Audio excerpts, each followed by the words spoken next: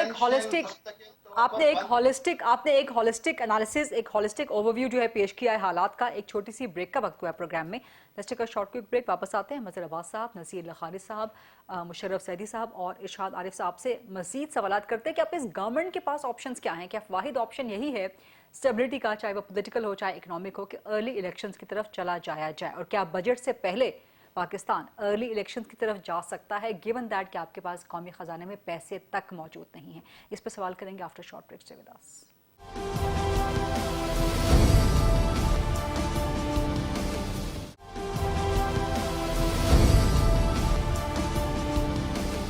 G welcome back after the break. Mazhar Abbas صاحب، اس وقت تمام پینل کی متفقہ رائے یہ ہے کہ معیشت کی حالت کوئی بہت اچھی نہیں ہے، اور میں آپ سب سے ایگری کرتی ہوں۔ اب یہاں سے وے آؤٹ کیا ہے؟ پولیٹیکل اسٹیبلٹی کا، خاص طور پہ اکنامک اسٹیبلٹی کا، جو کہ نیشنل سیکیورٹی کے ساتھ جڑی ہوئی ہے، گیون دیٹ کہ آپ کو دہشت گردی کا خطرہ درپیش ہے۔ اسلام آباد کے بلدیاتی الیکشن ابھی 2 دن پہلے جو ہے انہوں نے ملتوی کروا دیے، بلدیاتی الیکشن نہیں ہو سکتے، تو early elections, early general elections ہو سکتے ہیں، ممکن ہے، گیون دیٹ کہ آپ کے پاس پیسے نہیں ہیں آپ کے قومی خزانے میں؟ مظہر عباس صاحب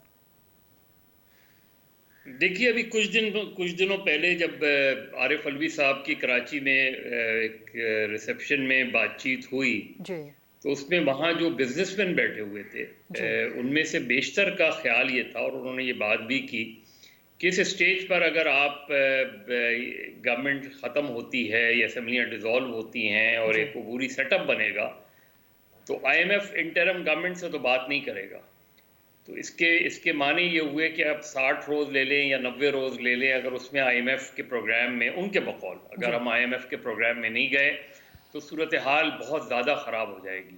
اس سے بہتر یہ ہے کہ اس گورنمنٹ کو IMF کے پروگرام میں جانے دیں تاکہ جو صورتحال میں کم سے کم اور ابتری نہ آئے، اور جو انتخابات ہیں انہوں نے یہ بھی صدر صاحب سے کہا کہ عمران خان صاحب کو یہ سمجھنا چاہیے کہ چند مہینے رہ گئے ہیں عام انتخابات کے، تو عام انتخابات میں جانے دیں۔ اس سے پہلے جو صورتحال بنے گی، اگر ہم اگلے مارچ، اپریل یا مئی تک ہم IMF کے پروگرام میں نہیں گئے تو یہ خطرناک صورتحال بن سکتی ہے، جس پہ بائی اینڈ لارج صدر صاحب نے ایگری کیا کہ ہاں یہ بات اپنی جگہ درست ہے۔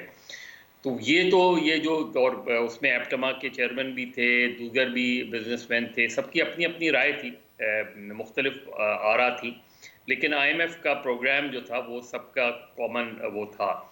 اب جو صورتحال بنے گی آئندہ، اور اسی ملاقات میں سوری ٹو کٹ یو مظہر عباس صاحب، اسی ملاقات میں پریزیڈنٹ الوی نے جنرل باجوہ والی اسٹیٹمنٹ بھی دی، جس کو آپ بہت سے فورمز پہ آپ اس کو کر بھی چکے ہیں کنفرم کہ پریزیڈنٹ نے یہ بات بولی۔ بالکل دی تھی، اور ان کے ترجمان نے جو بات کی ہے وہ بالکل آؤٹ آف کانٹیکس نہیں تھی، ورنہ وہ بتائیں کہ کون سی چیز آؤٹ آف کانٹیکس تھی۔ ایگزیکٹلی جو صدر صاحب نے کہا تھا وہی بات اخبار میں چھپی ہے۔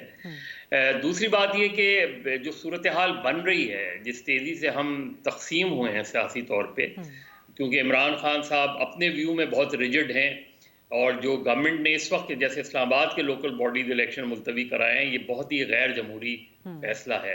اسی طریقے سے کوشش کی جا رہی ہے کہ کراچی، حیدرآباد کے بلدیاتی الیکشن ملتوی کرا جائے۔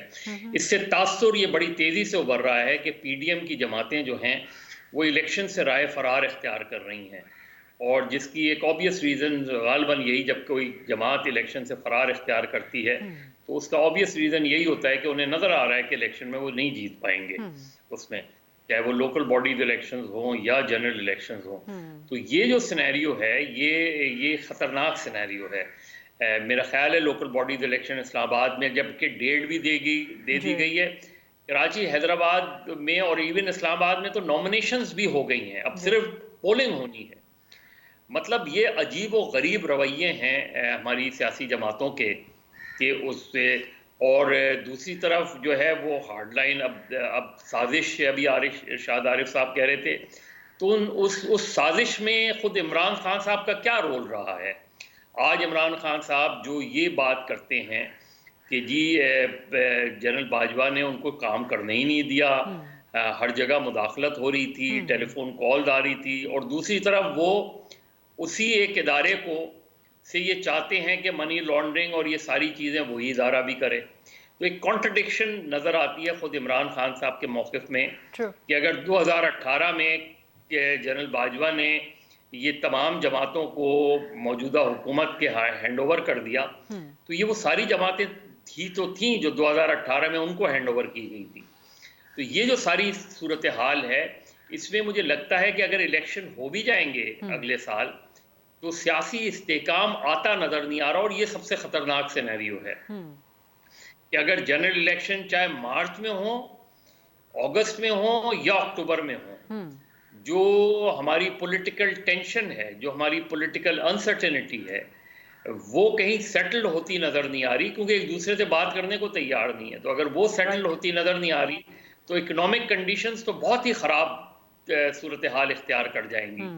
تو میرا خیال ہے 2023 جو ہے مجھے کنٹینیوٹی لگ رہا ہے 2022 کی، جبکہ 2021 جو ہے، 2021 سے جب ہم آئے تھے 2022 میں، تو 2021 میں اپوزیشن کا جو آج حکومت میں ہے ان کا پلہ بھاری تھا، اور عمران خان جو ہے وہ غیر مقبول ہو رہے تھے، جبکہ مارچ اپریل کے بعد ہم نے بالکل کمپلیٹ ڈیفرنٹ سینیریو دیکھا کہ PDM کی جماعتیں جو ہیں وہ ڈاؤن فال پہ تھیں، اور عمران خان کا رائز ہم نے دیکھا۔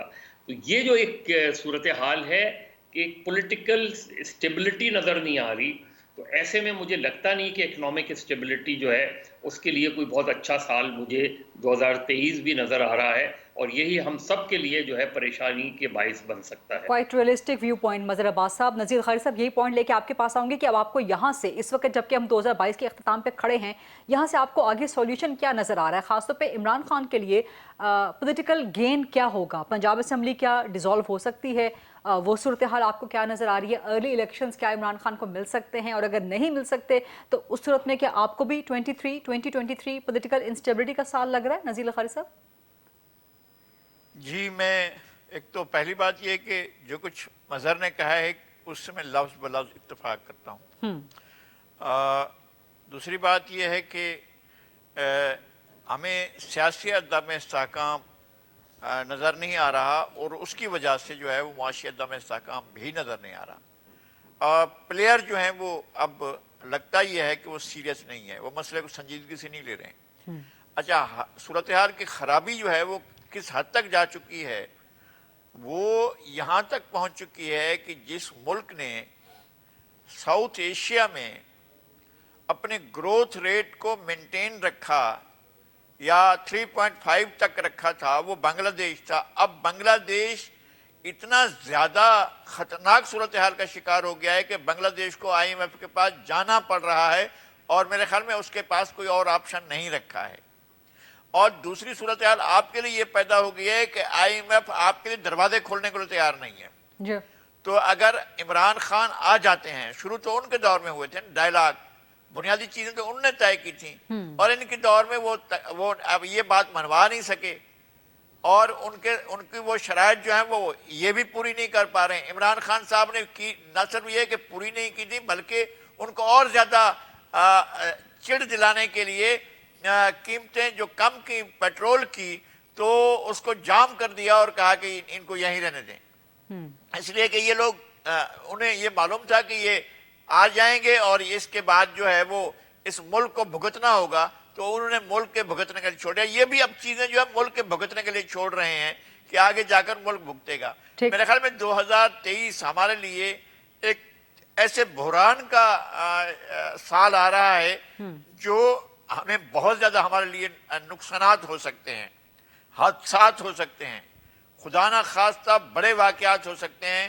ہمیں نہیں سمجھ میں آتا ہے کہ اس صورتحال سے اگر یہ مل بھی جائیں, اگر یہ ایک ٹیبل پر بیٹھ بھی جائیں, جو اس وقت ناممکن نظر آتا ہے, ممکن ہی نہیں ہے کہ متحارب سیاسی گروہ ایک میز پر آ کر بیٹھیں. اگر بیٹھ بھی جائیں تب بھی ان کے پاس سولوشن نہیں ہوگا.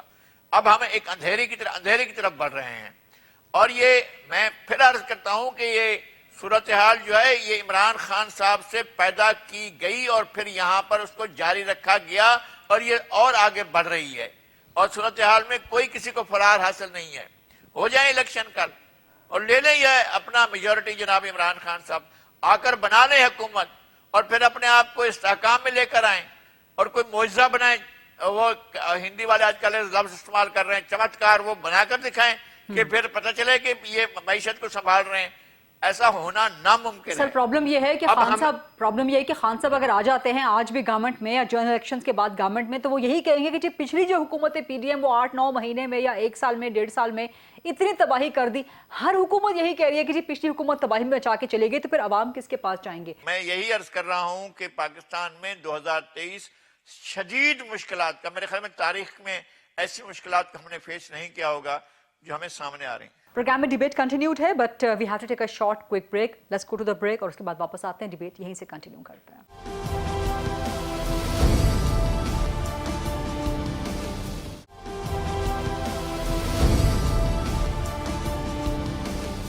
جی welcome back after the break. Musharraf صاحب, آپ کو 2023 اب یہاں سے what's the middle ground, solution کیا ہے یہاں سے؟ ایک تو پولیٹیکل سولوشن کی بات کر رہی ہوں, کیا عمران خان کے لیے کوئی پولیٹیکل گین ہو سکتا ہے؟ PDM کے لیے, گورنمنٹ کے لیے یہاں سے کوئی سروائیول ہو سکتا ہے؟ اور اسٹیبلشمنٹ, آپ کو لگ رہا ہے کہ اگلے سال بھی نیوٹرل رہ سکتے ہیں یا رہیں گے؟ ایک تو اسٹیبلشمنٹ 2022 میں نیوٹرل نہیں تھی, اور یہ کہنا جو ہے میں مذاقہ خیز سمجھتا ہوں کہ اسٹیبلشمنٹ نیوٹرل تھی یا ہے یا ہو جائے گی.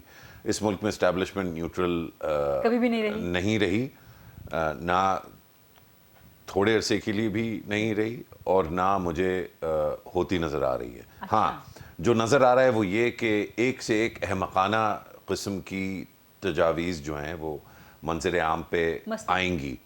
اور آ رہی ہیں اگلے چند ہفتوں اور مہینوں میں ہم دیکھیں گے کیئر ٹیکر گورنمنٹ، لیکن لمبی مدت کے لیے، نیشنل گورنمنٹ کم از کم 2 سال کے لیے، نیشنل گورنمنٹ 5 سال کے لیے، کیئر ٹیکر گورنمنٹ 10 سال کے لیے، مارشل لا 20 سال کے لیے. یہ اس طرح کی احمقانہ تجاویز جو ہیں وہ ایک کے بعد دوسری کے بعد تیسری یہ آتی رہیں گی.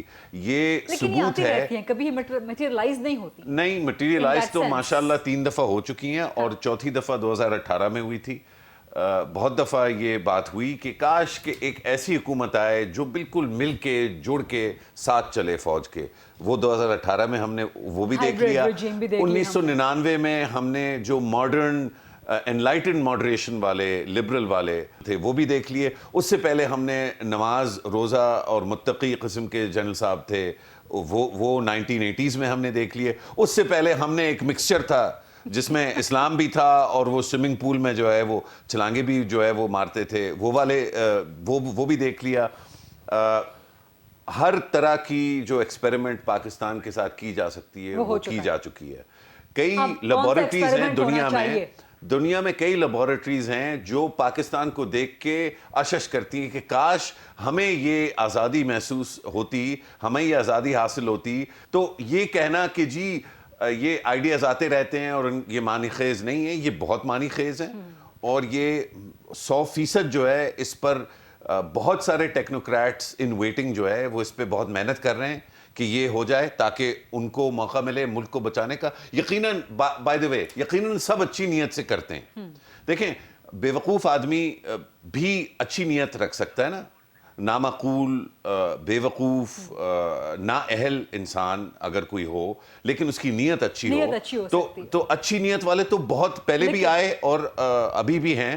کیپیسٹی کا مسئلہ ہوتا ہے اصل میں تو بنیادی طور پہ جتنی دفعہ گھوم پھر کے آپ آئیں، جب تک آپ اس ملک کے آئین کو اگنور کریں گے، جب تک اس ملک کے پارلیمان کو آپ وہ عزت نہیں دیں گے جس کا وہ مستحق ہے، صرف اس لیے کیونکہ پاکستانی عوام کے چناؤ کی بنیاد پر لوگ بیٹھتے ہیں. اس وقت آئینی ہوئی ہے نا، عدم اعتماد تو آئینی ہوئی، پارلیمانی ہوئی، پارلیمان کے اندر عدم اعتماد کسی نے مارشل لا لگا کے تو حکومت نہیں گرائی نا. نہیں، لیکن عدم اعتماد کے لانے کے لیے جن صاحب کی آشیرواد کا انتظار تھا 2018 سے، کیونکہ وہ آشیرواد عمران خان کو حاصل تھا 2016 17 18 19 20 تک 21 تک، اکتوبر 2021 تک آشیرواد ان کے ساتھ. عمران خان سے پیچھے ہٹ گئی، عمران خان سے پیچھے ہٹ گئی اور کسی اور کے پیچھے آ گئی. دیکھیے اس میں میں سمجھتا ہوں کہ اس میں ہم کنفیوژن یہ ڈیبیٹیبل ہے، لیکن خان کے پیچھے سے ہٹ گئی تو جب ہٹ گئی تو گورنمنٹ گر گئی. چلیں ایک چیز تو ڈیبیٹیبل نہیں ہے جو دوسرے ساتھیوں نے بھی فرمایا اور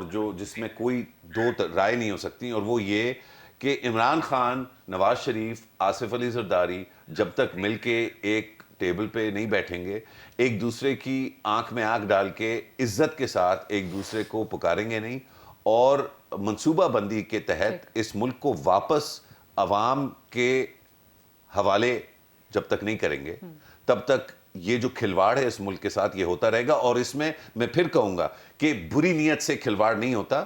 کھلواڑ ہمیشہ اس ملک میں اس ملک کی سب سے بڑی شاید بدقسمتی یہ ہے کہ اچھی نیت کے ساتھ بھی جو ہوتا ہے وہ کھلواڑی ہوتا ہے. آپ اسٹیبلشمنٹ کو بہت رگڑا لگاتے ہیں، اینڈ رائٹلی سو، ٹھیک ہے، لگانا چاہیے، تنقید کرنی چاہیے جہاں پر بنتی ہے، لیکن فار ایگزامپل اسلام آباد بلدیاتی الیکشن یہ اسٹیبلشمنٹ نے ملتوی تو نہیں کروائی نا.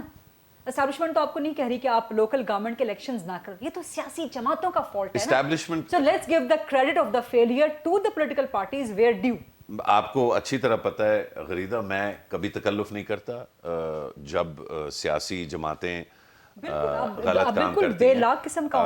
ہمارے بھائی اپنا ارشاد عارف صاحب جو فرما رہے تھے کہ ہمیں نہیں پتا تھا ڈیفالٹ کا، ایکچولی ہمیں پتا تھا کیونکہ منی بجٹ آیا تھا دسمبر میں. اگر آپ یاد کریں تقریباً 1 سال پہلے شوکت ترین منی بجٹ لائے تھے. منی بجٹ کے فوراً بعد ہی بہت سے لوگوں نے، جس میں آپ کا خادم بھی شامل تھا، ہم نے عرض کیا تھا کہ پلیز یہ منی بجٹ جو ہے ریئلسٹک نہیں ہے، آپ کو sooner or later آپ سبسڈی لگائیں گے. اس کے 4 ہفتے بعد سبسڈی لگا دی. اس سبسڈی کی وجہ سے ڈیفالٹ کا خدشہ جو ہے وہ بڑھا, اور جب نئی حکومت آئی اور اس نے بجائے فوراً سبسڈی ہٹانے کے اس نے 6 ہفتے لگائے, تو اس وقت ہم نے اس حکومت کی بھی تنقید کی. ڈار صاحب نے جو آ کے آنکھیں دکھانا شروع کر دی آئی ایم ایف کو, اور مطلب بڑبڑانا شروع کر دیا, مطلب کس بیسس پہ آپ تھریٹ کر رہے ہیں آئی ایم ایف کو؟ آپ کے پاس اپنے بل پے کرنے کا جو ہے پیسہ نہیں ہے, آپ کو ہر صورت میں آئی ایم ایف کی اگلی قسط جو ہے وہ چاہیے, اور آپ جو ہے بڑبڑا رہے ہیں اور ان کو آنکھیں دکھا رہے ہیں. کیا پروو کر رہے ہیں کس کو؟ I think that statement was for the domestic consumption, given that کہ مارکیٹ کو ایک کانفیڈنس ملے. لیکن مارکیٹ میں کئی لوگ بیٹھے ہیں جو آئی ایم ایف کی جو اردو میں جو چیزیں ہوتی ہیں وہ ٹرانسلیٹ کر کے آئی ایم ایف والوں کو بھی, اب دنیا اتنی چھوٹی ہو گئی ہے کہ اتنے کوئی نامعقول یا بے وقوف آئی ایم ایف میں نہیں بیٹھے ہوئے کہ ان کو پتہ نہیں چلے گا. بڑی سمپل بات ہے. اگر آج ڈیفالٹ کی, میں جلدی سے بات مکمل کر لوں کیونکہ یہ بات بڑی اہم ہے. یہ ڈیفالٹ کی جو بات ہو رہی ہے, اور یقیناً پاکستان اس سمت میں جا رہا ہے جہاں ڈیفالٹ ہو سکتا ہے, ہوگا نہیں انشاءاللہ لیکن ہو سکتا ہے. تو وہ ذمہ داری اگر لسٹ بنائیں تو اسحاق ڈار اس میں ذمہ دار ہوں گے, مفتاح اسماعیل اس میں ذمہ دار ہوں گے, شوکت ترین اس میں ذمہ دار ہوں گے, حفیظ شیخ اس میں ذمہ دار ہوں گے, کیونکہ یہ سب کے سب جو ہیں انہوں نے تواتر کے ساتھ, تسلسل کے ساتھ غلط فیصلے اور غلط بیانات کا جو ہے سہارا لیا. That's the point. ارشاد عارف صاحب آپ کی طرف آؤں گی. سر اس کو سم اپ کیجیے گا پوری ڈیبیٹ کو. 2023 آپ کو کس طرح کا نظر آ رہا ہے؟ پولیٹیکل گین عمران خان کے لیے, پی ڈی ایم کے لیے کیا ہو سکتے ہیں؟ ارلی الیکشنز ہو سکتے ہیں, نہیں ہو سکتے, اور اگر نہیں ہوتے تو ان دیٹ کیس آپ کو پولیٹیکل انسرٹنٹی کی وجہ سے پاکستان کہاں کھڑا ہوا نظر آ رہا ہے؟ ارشاد صاحب. پوری جمہوری دنیا میں جب بھی کوئی حکومت ڈیلیور نہ کر رہی ہو تو ہمیشہ اس کا آلٹرنیٹو جو سلیوشن ہوتا ہے وہ الیکشن ہوتے ہیں, نمبر 1. ٹھیک. اور فیئر اینڈ فری الیکشن کے نتیجے میں عوام یقیناً درست فیصلہ کرتے ہیں, اور وہ اس درست فیصلے کے نتائج بھی درست ہی نکلتے ہیں. ٹھیک.